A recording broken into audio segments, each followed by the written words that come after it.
Thank you. My name is Diana Sorensen. I'm the Dean for Arts and Humanities here at Harvard, and I have the great honor of also directing the Observatorio here at Harvard. And I'm delighted to welcome you all to this wonderful open house organized by Paco Moreno and Victoria. And I wanted to say just a few brief things about the fact that this is our second season. We started this adventure a year ago, right here, and thanks to Paco Moreno's incredible initiative, energy, and vision, a lot has happened at the Observatorio in 1 year. So I want to take this public opportunity to say thank you, Paco, and congratulations. It's been really a great year, and we're looking forward to more of this great work.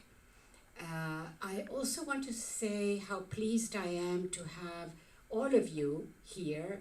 I recognize some faces, I don't recognize them all, so whoever is a guest, please feel very, very welcome. Our notion is to reach out to the Hispanic community and all those who are interested in language and culture, Hispanic language and culture, that is. And as a sign of the convening power of the Observatorio, I want to thank also the Spanish Consul General, who is here, Mr. Julio Núñez Montesinos. Welcome, so glad that you're here. I also want to thank Eduardo Garrido for joining us. Eduardo works for Banco Santander. Without the Banco, we would not be here today. And he is the person with the vision to support university initiatives. So thank you for your presence and for all you do for us. And I also want to salute my friend and colleague, Brian Farrell, who's the director of the David Rockefeller Center for Latin American Studies. We work closely together. We're in the same general field.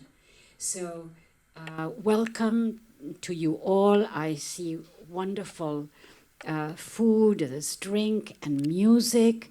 And before we continue with that, let me ask Paco to take over. Paco.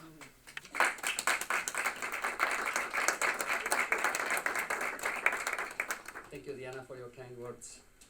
So welcome to this open house of the Instituto Cervantes at Harvard's Faculty of Arts and Sciences, aka the Observatorio. As you know, the Observatorio fosters studies about the Spanish language and Hispanic cultures in the United States, and we promote the identity of Hispanic and Latino cultures within Harvard University.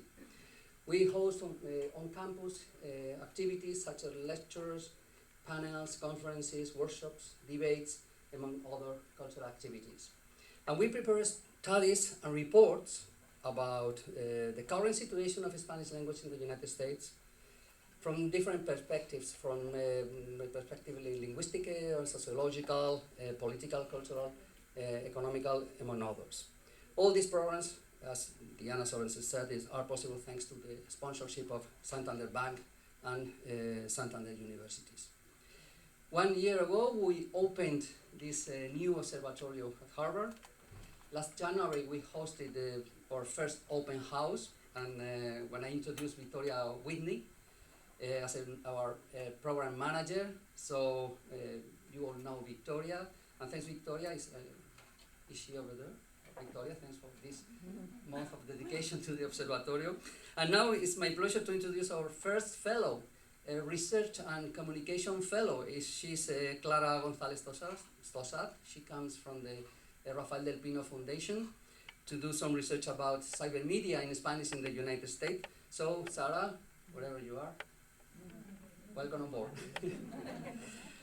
And I would like to say that perhaps you came up some of the 19 activities, events we organized last year in the Observatorio from January to May. If so, thanks again for coming. But I must say, this year we have really exciting agenda, including conversations in the Observatorio about language contacts, about Latino history in the United States, about Latino community in New England, Chicano literature, Spanish as a heritage language, or sciences in Spanish. Next week, we open the Observatorio conversations with a seminar, a panel about the Spanish language in 4 borders: Asia, Africa, and North America, and in Europe. You will find all the info through the website, the Observatorio website, or Facebook or Twitter also. Anyway, the reason why we are here today is double reason. On the one hand, let's enjoy the open house, let's enjoy the music by this wonderful group from Berkeley College. We always thank the collaboration with Berkeley College, Berkeley Latino, and Berkeley Mediterranean Music Institute. Thank you very much for being with us. On the other hand, this is a magnificent opportunity to launch the Observatorio mains publication. What is Informes del Observatorio, Observatorio Reports. These reports are periodical, monthly, free, online, and bilingual publication available through the Observatorio's website. This is a new journal what publishes reports, articles, texts, different texts dealing with the Spanish language and Hispanic culture in the United States from different points of view, subject, and epistemologies. Some of the reports coming very soon are Judeo-Spanish in the United States by Andres Enrique, Spanish in the United Nations system by October, and by November the acquisition of Spanish by 3rd generation children. But so far 2 reports have been published, and we got some off-prints especially edited for you, for this open house. You may grab them in English or in Spanish from the desk in this room over there. And well, we are very proud of these first publications. And so far, we have only 2 publications, but today we are lucky because 2 of the authors of these reports are among us. One of them is Luis Fernandez y Fuentes, and the title of his report is Language and Literature in the United States, 3 Decisive Moments. And the second one is by Nancy Rhodes and Ingrid Buffal, an overview of Spanish teaching in the United States. They are here, and I would like to introduce briefly what is this report's about. Luis Fernandez y Fuentes, please.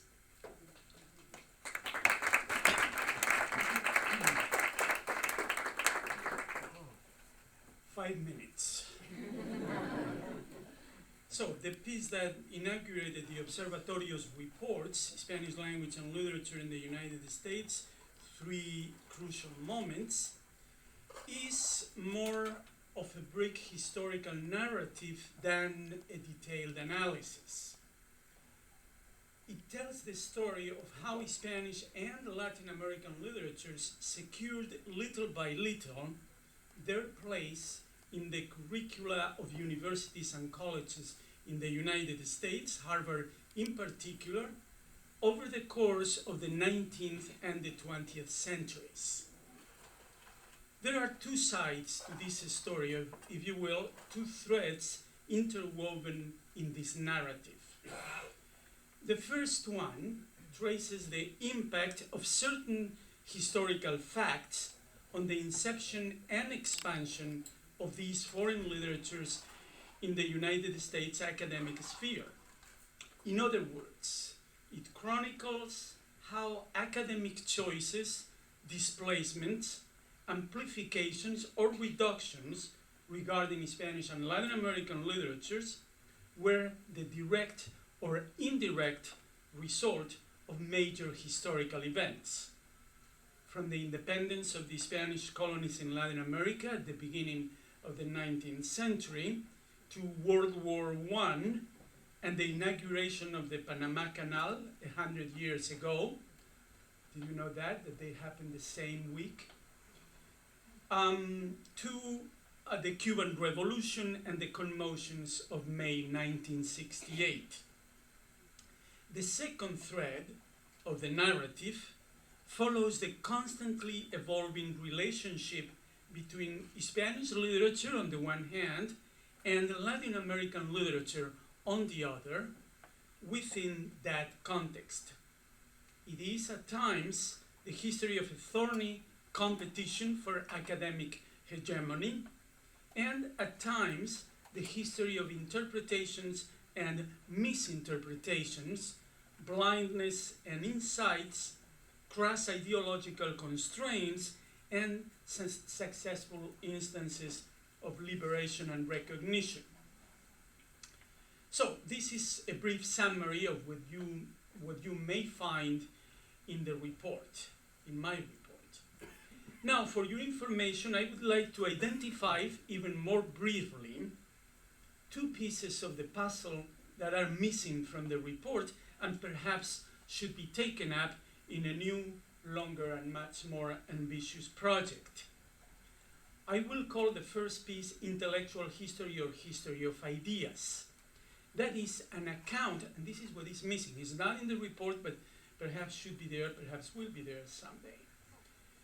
I will call the first of these sides, or the first of these threads, intellectual history or history of ideas. That is, an account of the general intellectual environment that welcomed, or not, the arrival of these foreign literatures and cultures as a new discipline in high schools and colleges all over the country. The second missing piece has to do with current developments in our academic world. It would try to offer an answer or answers to the following question.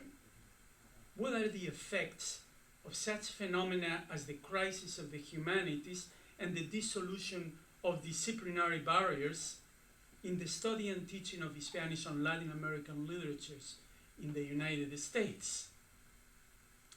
So, this report of the report stops here, but not before I express all my gratitude to the Observatorio for the great work it is doing to make sure that Spanish and Latin American literatures and cultures continue to hold their place in the American academic world. Thank you very much.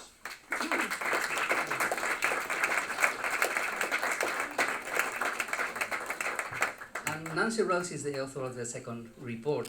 She's an advisor in the Center of Applied Linguistics in Washington, and she's coming here just especially for this open house from Washington. So, make a brief introduction. Thank you.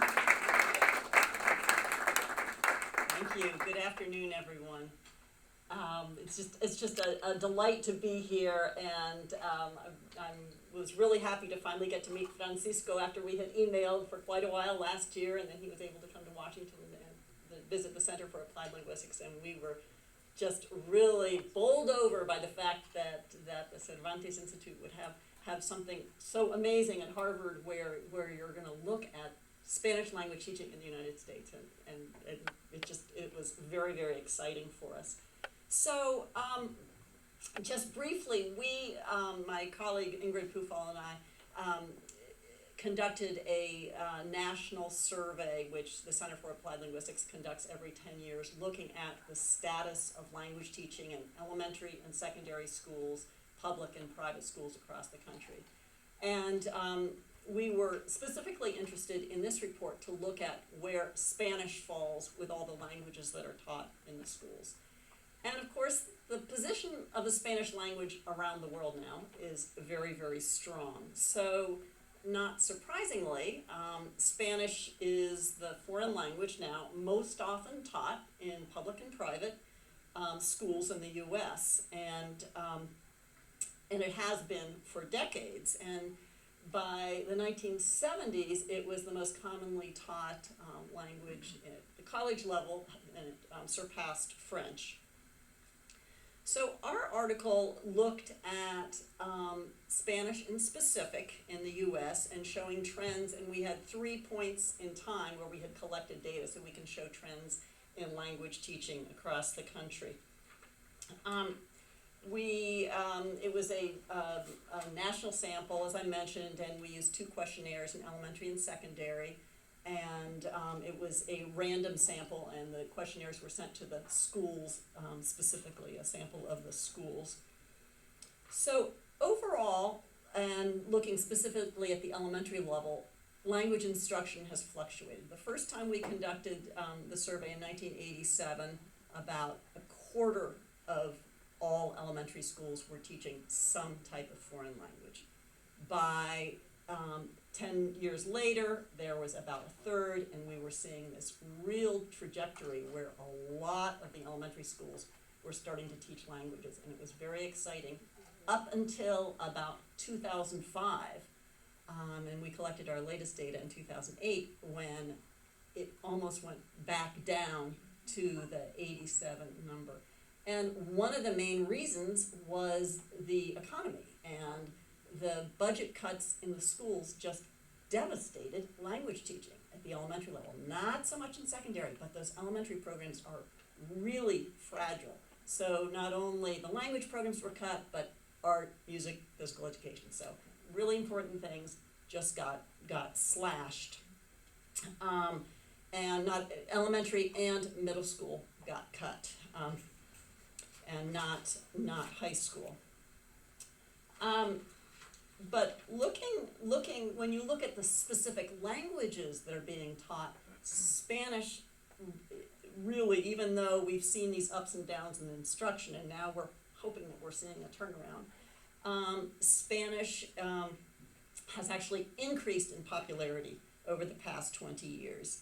And so of the elementary schools that teach foreign language, almost 90% of them offer Spanish.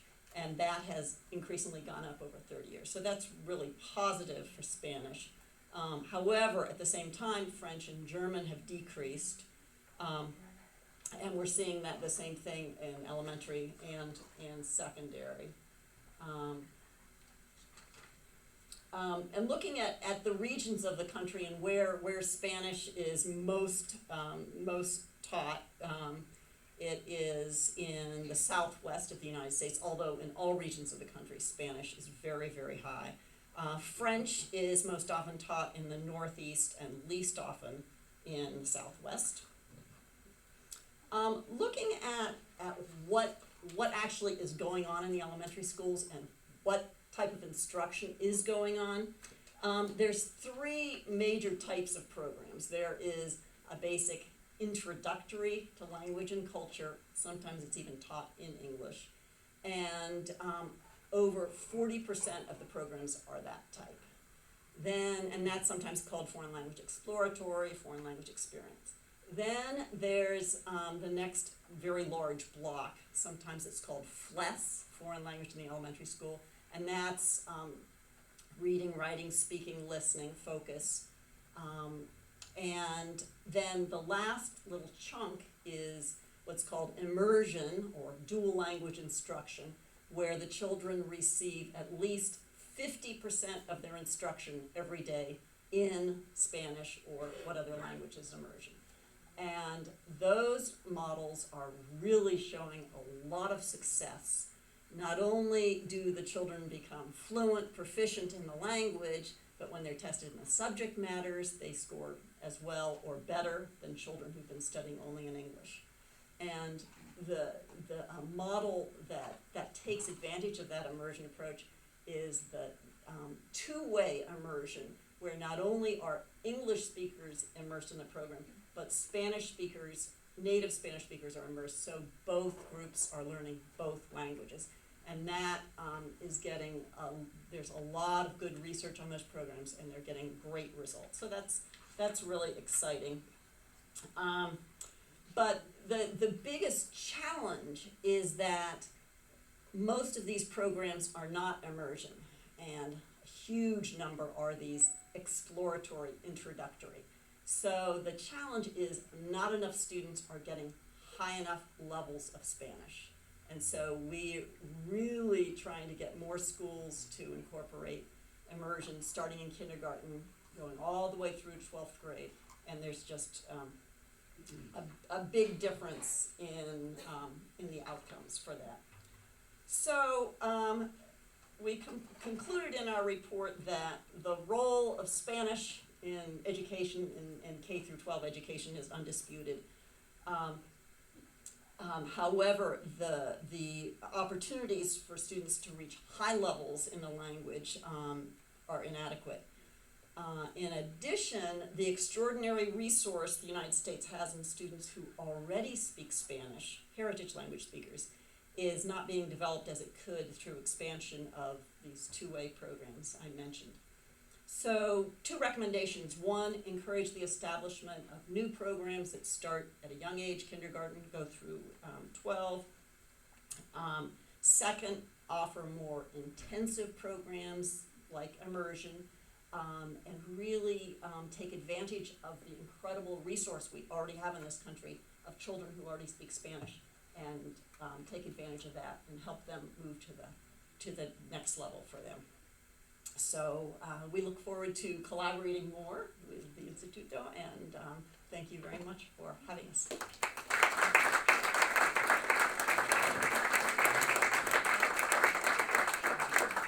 So thank you, Luis. Thank you, Nancy. I hope you enjoy very much the reading of the report.